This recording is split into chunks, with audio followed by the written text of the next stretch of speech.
Hello YouTube and welcome back for another Star Wars Armada release preview. Today we got the final preview for the Galactic Republic Fleet Starter Set, as you can see here, ready for battle on the FFG site. And we got to see the Counselor class cruisers, your Chargers, what have you. And yeah, really exciting. We got to see not only the new two Counselor class small ships that the Republic is getting, but we also got to see a couple new cards have been errated or changed. So let's get into that, because there are some really interesting things here. First, let's take a quick look at these two Counselor class frigates, because they look pretty interesting. The first is the Counselor class armed cruiser.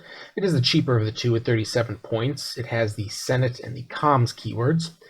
4 hull, command value 1, squadron value of 1, engineering value of 2, 2 anti-squadron flak dice. It comes with an evade, a redirect, and a contain defense token.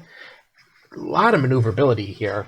It goes up to speed 4, tons and tons of maneuverability for days. Not as great anti-ship attacks here in terms of these dice. It has to get pretty close to enemy ships to do much. But it can take an ordnance upgrade slot, so you can put, say, external racks on this thing, maybe. Hey, bet it could work. But I feel on this ship you're probably going to be running it as an anti-squadron ship, in which case maybe something like cluster bombs or ordnance pods. But even then, perhaps not, because there's another upgrade you can put on this ship via a title card, actually, that we'll get into in a minute here. And it kind of makes me feel that for the most part, this ship might be run not so much offensively, but more as a support ship. But again, we'll get into that in a second when we look at the title cards for these. The other Counselor variant is the Counselor class Charger C70. It's pretty much identical to the Counselor armed cruiser, except for a few key differences. It loses the 2 blue anti-squadron flak and just gets 1 black dice, which, yeah, much weaker. It loses the Senate and the comms keywords and just gains the clone keyword. Now, again, we haven't seen all of the different keywords and which cards are going to have which keywords, so whether or not gaining the clone keyword is better than losing Senate and comms, we shall have to see. But beyond that, its internals change as well. It still has an officer and a support team slot, but it has an offensive retrofit and a turbo laser slot. So, given looking at these arcs here, which, almost all red dice except for 2 blue dice in the front and rear arcs, yeah, definitely see putting like turbo laser reroute circuits or dual turbo laser turrets on this thing. Still though, this looks like to me is effectively a Republic version of CR90, which isn't necessarily a bad thing. CR90 is a great ship. It's a lot of fun to fly. So yeah, pretty cool so far. So I mentioned earlier that perhaps you may not want to run the Counselor as a strictly offensive ship, and maybe it's more of a support ship. And this title card is why. Radiant 7, you gain 1 fleet support icon in your upgrade bar. You cannot equip turbo laser or ordnance upgrades at 1 point. So you spend 1 point in the title card slot, and your Counselor is now a very big, heavy flotilla for your fleet. Effectively is what it becomes. It's a flotilla. It's a very expensive flotilla but it's a flotilla that can punch. So yeah, this is a really interesting idea. It's basically just turning one of your ships into a fleet support ship. We haven't seen this yet, and this honestly looks really cool. Whether or not it's going to see any competitive play is tough to say. I mean, the Gazantes definitely see a lot of competitive play, but they're the only flotilla the Empire has available. If the Empire had a cheaper flotilla, like the GR75s that had no anti-ship dice, well, maybe. We don't know. But definitely very interesting concept, and I'm definitely interested to see where it goes. Yeah, this title card is definitely, I think, the most interesting title card we've seen yet. Perhaps not the strongest, but definitely the most interesting. The other title card we were shown is Swift Return, another cheap one, only 3 points. During your determined course step, if you are at distance 1 to 2 of an obstacle, you may change your speed by 1 or increase 1 yaw value by 1. We both saw how maneuverable Counselors are. Yeah, getting a distance 1 to 2 of an obstacle is very possible, and getting a slightly nerfed nav command is, well, it's pretty good for 3 points. Yeah, definitely worth it. And This just looks like a pretty decent card to me. I don't know if it's quite as strong as Radiant 7, but that's just because Radiant 7's 1 command point and this is 3. But still, 3 points, very, very cheap. Cheap title cards always find a way to get played. Moving on to the upgrade cards we were shown, the first is Clone Navigation Officer. When you reveal a Concentrate Fire, Navigate, or Squadron command, you may exhaust this card to choose a friendly ship at distance 1 to 5. That ship may gain 1 command token matching your command. You can spend tokens from this card to ready it. Alright, so a couple of things to unpack here. First, this is an exhaust card, and you need to spend command tokens in order to ready it. It comes with 1 Navigate token already on it, which you can spend in order to ready this card. It is a Republic-only upgrade card, so you can't take Clone Navigation Officer in Separatist, Imperial, or Rebel fleets.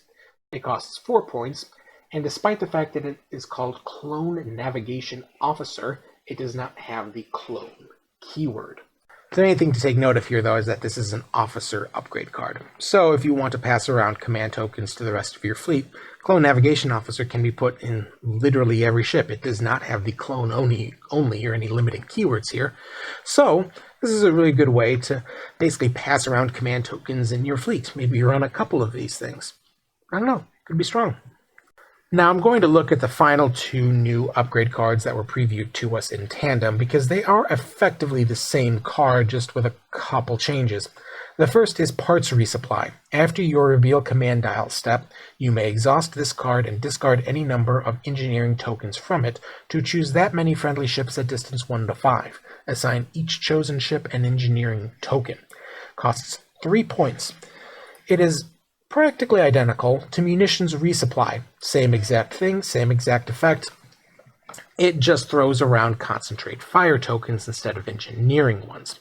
Both are exhaust cards that you need to spend tokens in order to unexhaust or ready. However, Parts Resupply, you can only spend Engineering, Navigate, and Squadron commands to ready it, versus Munitions Resupply, Concentrate Fire, Engineering, and Navigate commands. So, slightly different, but again, they both cost 3 points, and they both have the same effect of you can throw around a bunch of a certain type of command token. Is this better or worse than CommsNet? We'll have to see. CommsNet is very much a precision tool in order to use, like, I need to give this one specific ship Concentrate Fire tokens. I need to give this one specific ship Squadron tokens.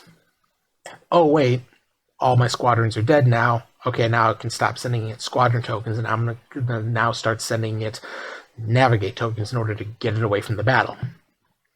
This is a little bit more versatile, but also more limited at the same time. I want to give all of my ships Concentrate Fire tokens because they're doing a lot of shooting at enemy ships, or I want to give all of my ships Engineering tokens because they're taking a lot of shots from enemy ships. Very, very interesting cards. It'll be really interesting to see whether or not these will be used more or less than CommsNet, but either way, really, really interesting cards. And finally, we were shown 2 upgrade cards that we already have in Armada today. The first being Auxiliary Shields Team. Still a support team card, still 3 points, still a solid choice, no changes here. But here's where it gets interesting. Assault Concussion Missiles.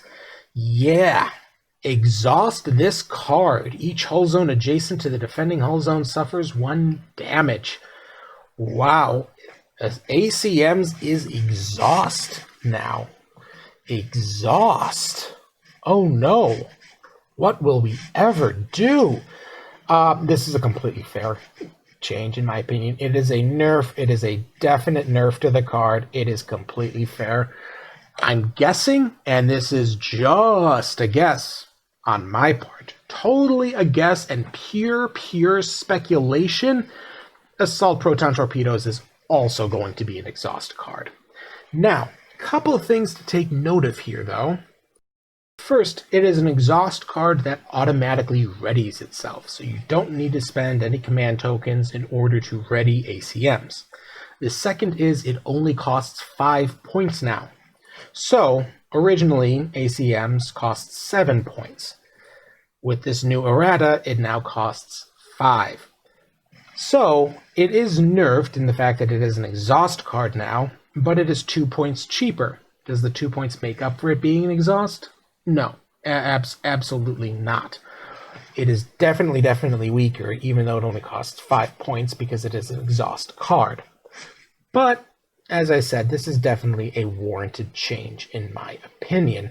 And I'm looking forward to getting the new preview, if we get a new preview, of the Armada card pack, because I want to see what all the different eroded cards are. I definitely think that it's going to be very interesting, and I definitely think it'll make the game more balanced. So that about wraps this video up. Very excited to see the counselors. They definitely look very fun. Hoping that we get to see some of the errated cards of the older upgrade cards for Star Wars Armada get errated, and get the previews for those before the new upgrade card pack comes out. But I'm sure first we're going to see the Separatist squadrons and the Aces and the Separatist squadron pack, and then also the rest of the Separatist fleet starter set. But until next time, I hope you enjoyed this video, and I will talk to you guys again real soon.